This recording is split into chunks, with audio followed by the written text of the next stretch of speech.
Hi friends, हमारे YouTube channel education is power में आपका स्वागत है। दोस्तों, जैसे कि आपको पता है कि रेलवे ग्रुप डी का एग्जाम चल रहा है। दोस्तों, आज हम इस क्लास में 5 सितंबर को हुए एग्जाम के क्वेश्चनों का एनालिसिस करेंगे। दोस्तों, किस टाइप के क्वेश्चन आ रहे हैं और किन किन टॉपिक से आ रहे हैं वो सारा आप इस क्लास से अंदाजा लगा सकते हैं। जिन स्टूडेंट्स के अभी एग्जाम होने बाकी है वो भी इस क्लास को देख के अंदाजा लगा सकते हैं कि किस टॉपिक से कितना क्वेश्चन आ रहा है और अपनी तैयारी इसी तरीके से कर सकते हैं। तो दोस्तों, आइए करते हैं हम क्लास स्टार्ट। दोस्तों, पहला क्वेश्चन रीजनिंग का कुछ इस तरीके का रहा है, सीरीज का क्वेश्चन रहा है। इसमें देखो क्या दे रखा है, 40, 15, 30, 25 और 2 हमें क्या दे रखे हैं, खाली स्थान दे रखे हैं। पूछा गया है कि यहाँ पर क्या आएगा। तो मैं देखता हूँ कि इस सीरीज में या तो प्लस होता है या माइनस होता है। तो मैं देखता हूँ कि 40 पहला और तीसरा ले लिया, 40 और 30 यानी -10 होता है। तो अब यहाँ पर ये आएगा क्या, -10 होकर आएगा। 40 -10 30, 30 -10 तो कितना आ जाएगा यहाँ पर 20। अब सेकंड को देखता हूँ, फोर्थ को देखता हूँ और 6 को देखता हूँ। 15 और 25 यहाँ पर +10 हो रहा है। अब आता है इसका नंबर, तो जब यहाँ पर 10 हुआ है तो यहाँ पर भी 10 ऐड हो जाएगा प्लस का। तो 25 और 10 कितना आ जाएगा, 35। तो एक आंसर क्या आ गया 20 और एक दूसरा आंसर क्या हो गया 35। नेक्स्ट क्वेश्चन पर आते हैं। देखो, दूसरा क्वेश्चन इस तरीके का आया था, ये भी सीरीज का है। दोस्तों देखो, इसमें क्या दे रखा है, 3L12 यानी इसमें 3 पद दे रखे हैं। इसमें भी 3 दे रखे हैं, इसमें भी 3 दे रखे हैं और खाली स्थान पर क्या आएगा ये पूछा है। सबसे पहले मैं फर्स्ट को लेता हूँ। यहाँ पर मैं देख रहा हूँ कि यहाँ पर 3 है, यहाँ पर 9 है, यहाँ पर 27 है। मैं देख रहा हूँ 3 की 9 यानी 3 की मल्टीपल है, फिर इससे इसमें 3 की मल्टीपल है। तो यहाँ पर भी जो नंबर आएगा वो भी क्या आएगा, 3 का मल्टीपल आएगा। तो 27 थी 81 आ गया। अब यहाँ पर देख रहा हूँ मैं एल, अल्फाबेट को देख रहा हूँ एल और एन। एल का नंबर ये कैसे, अब यहाँ पर देखिए दो पद, एल का नंबर कितना होता है 12। एल के बाद क्या आ गया एन, एल का नंबर 12 हो गया, एन का नंबर 14। तो यानी कितना ऐड हो गया, यहाँ से यहाँ तक आने में +2 ऐड हो गया। अब एन से बाद में आ गया पी, तो पी का नंबर कितना होता है 16 और पी के सामने इसका नंबर लिखा है तो यहाँ पर भी 2 ऐड हो गया। अब पी से 2 ऐड करके क्या आता है, पी का 16 तो 2 ऐड करके 18, 18 का क्या होता है आर और आर का नंबर कितना होगा 18, सीधा आंसर। नेक्स्ट क्वेश्चन पर आते हैं। देखो, नेक्स्ट क्वेश्चन डायरेक्शन चैप्टर से है, रीजनिंग चैप्टर डायरेक्शन। इससे क्या बोला है, गोपी अपने घर से पश्चिम में 10 किलोमीटर चलता है। देखो, जो हमारी डायरेक्शन होती है वो इस तरीके की होती है, ये पूर्व होता है, ये पश्चिम होता है, ये ऊपर उत्तर होता है और ये नीचे क्या होता है दक्षिण होता है। ठीक है, ये मेन पॉइंट होता है।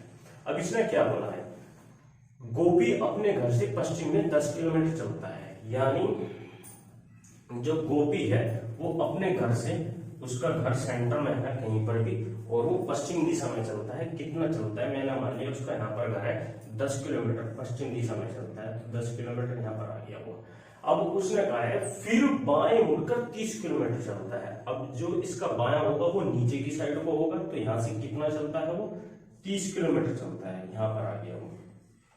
अब फिर वह पूर्व की ओर मुड़ता है। अब देखो, यहाँ से पूर्व तो इधर की साइड है, यहाँ से पूर्व इस साइड होगा। फिर वह पूर्व की ओर मुड़ता है और 25 किलोमीटर चलता है। तो देखो, यहाँ से यहाँ तक की दूरी कितनी हो जाएगी, ये 10, यहाँ तक 10 किलोमीटर आ गया। 25 चला तो यानी 15 किलोमीटर और चल गया वो एक्स्ट्रा, तो 25 किलोमीटर पे यहाँ पर आ गया वो। आखिर में वह बाएं मुड़कर 30 किलोमीटर चलता है। अब इसका जो बायां होगा वो ऊपर की साइड को होगा और कितना चला है 30 किलोमीटर चला है। तो ये वाली दूरी 30 किलोमीटर, तो वो इसी दूरी को, इतनी ही दूरी तय चलेगा। तो यहाँ पर आ गया वो, कितना हो गया 30 किलोमीटर। अब उसने पूछा है अपने घर से वह अब कितनी दूरी पर है। इसका घर तो यहाँ पर है, अब यहाँ से यहाँ तक की मुझे दूरी बतानी है। तो देखो, ये वाला यदि मैं इस रेखा को यहाँ पर मिला देता हूँ तो ये क्या बन जाता है, एक चतुर्भुज बन जाता है। इसकी दूरी कितनी होगी 15, तो ये भी क्या होगी, दूरी बिल्कुल सेम होगी। तो कितनी दूरी पर है वो, अभी घर से 15 किलोमीटर की दूरी पर है। तो जो नेक्स्ट क्वेश्चन रहा है वो कैलेंडर से रहा है। बहुत आसान क्वेश्चन है, ज्यादा कुछ हार्ड नहीं है, बहुत अच्छा क्वेश्चन पूछा है। 18 अक्टूबर 2003 को इसने क्या दिया है, शनिवार दिया है। 18 अक्टूबर 2003 को इसने क्या दिया है, शनिवार बोला है। अच्छा, 18 अक्टूबर यानी डेट भी सेम है, मंथ भी सेम है और बस ईयर बदला है। 2005 को एक पूछ रहा है कि कौन सा दिन होगा। डेट सेम है, महीना सेम है, ओनली ईयर बदला है। देखो एक कैलेंडर में मैं आपको थोड़ा सा बेसिक बता रहा हूँ। जो ईयर होता है वो 365 दिन का होता है, उसको तो साधारण ईयर बोलते हैं, और एक 366 दिन का लीप ईयर होता है जिसमें फरवरी 29 दिन की होती है। तो सबसे पहले मैं इसको चेक करूंगा कि ये 2003 लीप ईयर है, साधारण वर्ष है। अच्छा, जो लीप ईयर होता है वो 4 से पूरा पूरा डिवाइड होता है, और जो साधारण वर्ष होता है वो 4 से पूरा पूरा डिवाइड नहीं होता है। तो 4 से मैं भाग देके देखूंगा तो 3 शेष बचेगा, तो ये लीप ईयर नहीं है, ये क्या है, एक साधारण वर्ष है। अच्छा, उसके बाद हम 2003 के बाद 2005 का पूछा है, तो 18 अक्टूबर 2004 का हम दिन देखेंगे पहले क्या होता है। तो देखो 2003 से 2004 के 2004 क्या है, एक लीप ईयर है, तो इसमें है नहीं फरवरी 29 दिन की होगी, तो हमेशा ध्यान रखना है 365 दिन में 52 सप्ताह प्लस एक विषम दिन होता है। तो जब नेक्स्ट ईयर में जाते हैं हम सेम डेट में, तो एक दिन बढ़ जाता है। तो 18 अक्टूबर 2003 को शनिवार था, 18 अक्टूबर 2004 को रविवार होगा, पर नहीं फरवरी इसमें 29 दिन की है, तो इसमें 2 दिन बढ़ जाएंगे, तो रविवार नहीं, शनिवार से 2 दिन बढ़ जाएंगे, रविवार सोमवार। तो 18 अक्टूबर 2004 को क्या हो जाएगा, सोमवार। और फिर नेक्स्ट ईयर में जाते हैं, 2005 क्या है, एक साधारण वर्ष है, तो इसमें एक दिन बढ़ेगा, तो 18 अक्टूबर 2005 को हमारा कौन सा दिन हो जाएगा, मंगलवार। आंसर। देखो जो नेक्स्ट क्वेश्चन है वो मैथ्स का क्वेश्चन है।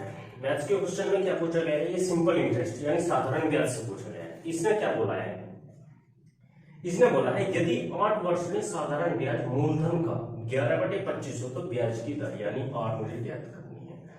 मुझको पता है सिंपल इंटरेस्ट SI बराबर, SI सिंपल इंटरेस्ट बोलते हैं, PRD/100 होता है। ये एक फॉर्मूला है, बेसिक फॉर्मूला। SI साधारण ब्याज मूलधन दर गुणा समय बटे 100। मुझको ये पता है कि ये होता है। अब देखो इसने टाइम दे दिया 8 वर्ष दे दिया, और पूछ रहा है टाइम कितना दिया है, 8 वर्ष दिया है, और मूलधन का 11/25। इसका मतलब साधारण ब्याज मूलधन का 11/25 दिया, तो मूलधन में क्या मान लेता हूँ, P मैंने मान लिया 25, और जो मेरा SI है वो कितना है 11, और जो मेरा T है वो कितना है 8 वर्ष, और क्या पूछा है 8 पूछा है। तो सीधा फॉर्मूला में रखो और आंसर SI बराबर यानी 11/25 गुना R पूछा है, T कितना दिया है 8/100, 25 से काट दिया 4, 4 से काट दिया 2, R बराबर कितना आ गया 11/2 यानी 5.5%। ठीक है, एक तरीका ये हो गया। एक दूसरा तरीका बताता हूँ, देखो कैसे करते हैं, इससे भी आसान। मुझको पता है कि 8 वर्ष में कितना हुआ है 11/25 हो गया, तो मैं सीधा क्या कर रहा हूँ, देखो अगर जो शॉर्ट ट्रिक से करना है तो ऐसे क्वेश्चनों को क्या जितना भी दिया है यानी 11/25 गुना 100 कर देता हूँ। मैं निकाल रहा हूँ सीधा ही, 25 से कितने बार कटेगा 4 बार, 11 जो 44%, यानी 8 वर्षों में जो दर बनी है वो 44% बनी है। और साधारण ब्याज में ये ध्यान रखना, साधारण ब्याज में क्या कंडीशन होती है कि हर साल का ब्याज क्या होता है, बराबर बराबर होता है। तो जब 8 साल में दर कितनी बढ़ी है, 8 वर्ष में जो दर बढ़ी है कितनी बढ़ी है 44%। अब पूछ रहा है 1 वर्ष में, क्योंकि प्रति वर्ष तो लगता है साधारण ब्याज, तो बस क्या करेंगे 44/8 कितना आ जाएगा 5.5%, सीधा आंसर। नेक्स्ट क्वेश्चन पर आते हैं। नेक्स्ट क्वेश्चन है द्विघात समीकरण से। देखो दोस्तों द्विघात समीकरण से हर दिन क्वेश्चन पूछा जा रहा है रेलवे ग्रुप डी में। तो देखो इसने कहा है किसी समीकरण के 2 मूल 3 और -7 है और समीकरण ज्ञात कीजिए। इसमें यदि किसी के फॉर्मूला याद है तो बहुत आसान है और जल्दी भी कर सकता है। देखिए इसने पहला मूल कितना दे दिया, अल्फा बराबर 3 दे दिया, और बीटा बराबर कितना दे दिया -7। और जो समीकरण होती है, समीकरण का क्या फॉर्मूला है, x² माइनस अल्फा जमा beta x plus alpha into beta बराबर 0। मूलों का गुणनफल, यहाँ पर मूलों का योगफल। तो सबसे पहले मैं मूलों का योगफल करूंगा, x² minus alpha plus beta, 3 को और -7 को जोड़ूंगा तो कितना आएगा -4x। 3 की और -7 की गुणा करूंगा तो -21। बस आंसर x² माइनस माइनस कितना हो गया प्लस, प्लस माइनस कितना हो गया -21 बराबर 0, सीधा आंसर। देखो जो नेक्स्ट क्वेश्चन आया है वो किससे आया है, work chapter time and work से आया है। तो देखो इसने क्या बोला है, ABC एक काम को 40 दिन में करते हैं। यानी ए जमा बी जमा सी बराबर 40 दिन करते हैं। बी वैसी उसी काम को 60 दिन में करते हैं। ए बी सी मिलकर 30 दिन कार्य करते हैं। ए बी सी ने मिलकर 30 दिन तक कार्य किया। मुझे नहीं पता एक दिन में कितना कार्य कर रहे हैं। सबसे पहले मैं सभी का एक दिन का कार्य निकालूंगा। 60 का और 40 का और 60 का एलसीएम कितना आ गया 120। 40 से 120 को भागा दिया तो कितना आ गया 3। 60 से 120 को भागा दिया तो कितना आ गया 2। ए प्लस बी प्लस सी एक दिन में कितना काम कर रहे हैं 3 यूनिट। बी प्लस सी कितना काम कर रहे हैं 2 यूनिट।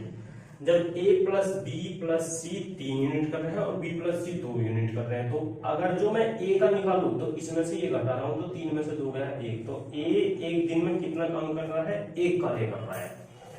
अब यहाँ पर टोटल जो कार्य है वो कितना है 120 यूनिट है।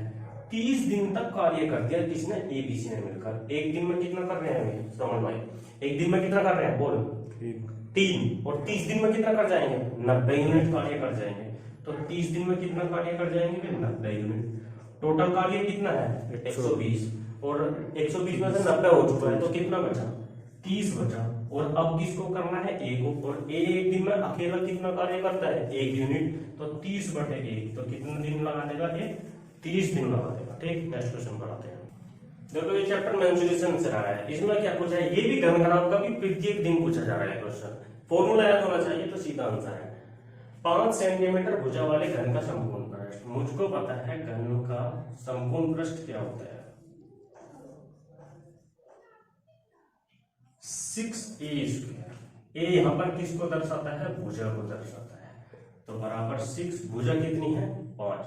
5 का स्क्वायर कितना हो जाएगा 25। 25 सिक्का कितना हो गया 150 वर्ग सेंटीमीटर। वर्ग क्यों लगाया है क्योंकि यहाँ पर क्या है संपूर्ण पृष्ठ पूछा है। ठीक है, आयतन में क्यूब लगता है और इसमें वर्ग लगता है।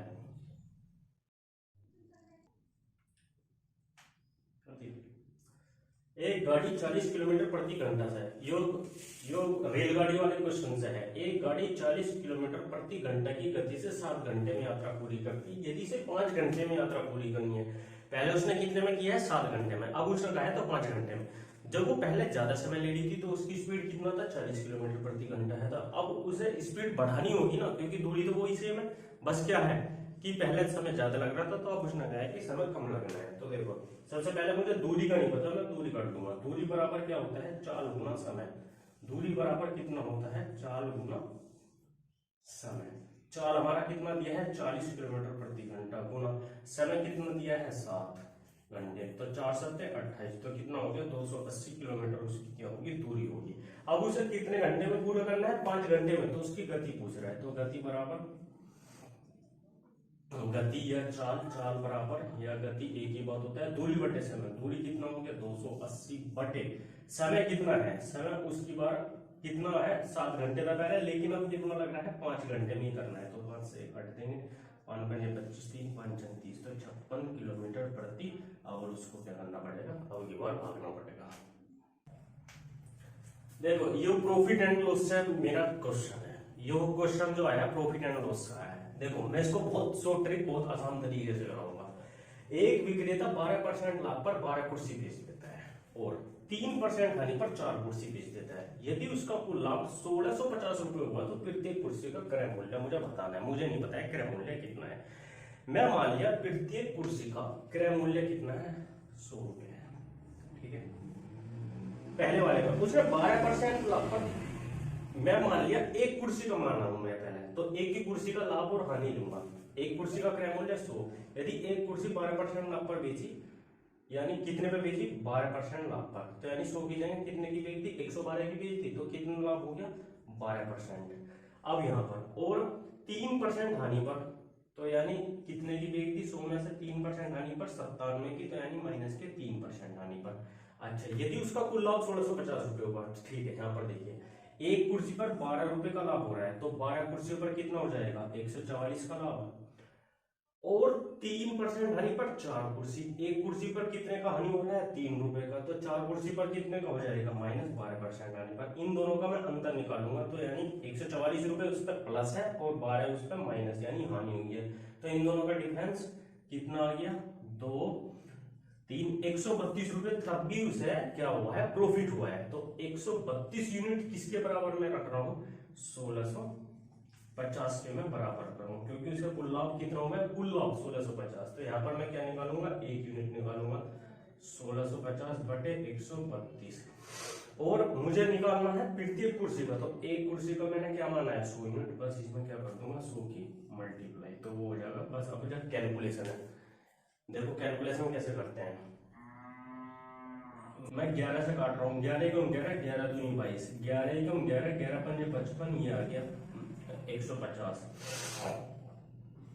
4 से 25, 4 से 3, 3 से कितना हो गया 50, 25 पंजे 125, यानी कितना है, एक कुर्सी का 1250 का आंसर।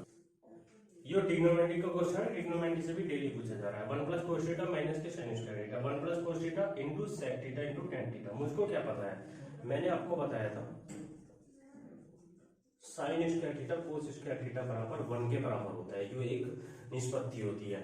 अब यदि 1 minus sign square theta, sign square theta को मैं इधर लेके चला जाऊंगा, तो कोस स्क्वायर थीटा बराबर किसके हो जाएगा, 1 माइनस साइन स्क्वायर थीटा के। ठीक है, 1 माइनस साइन स्क्वायर थीटा किसके बराबर हो गया, कोस स्क्वायर थीटा, प्लस यहाँ पर क्या बचा है, कोस थीटा बटे 1 plus cos theta into sec theta into tan theta. यहां से मैं क्या ले रहा हूं, कोस को 1 ले रहा हूं, तो क्या बचा यहाँ पर, कोस थीटा प्लस 1, नीचे भी क्या है, इसको इधर भी करके लिख सकते हैं, cos theta plus 1 into sec theta into tan theta. इससे ये पूरा गया, तो क्या बचा, cos theta, cos theta into sec theta into tan theta. अब सेक थीटा को मैं क्या लिख सकता हूँ, 1 बटे कोस थीटा इंटू टेन थीटा, इससे ये गया, तो क्या बचा, ओनली टेन थीटा। आंसर कितना आ गया, टेन थीटा।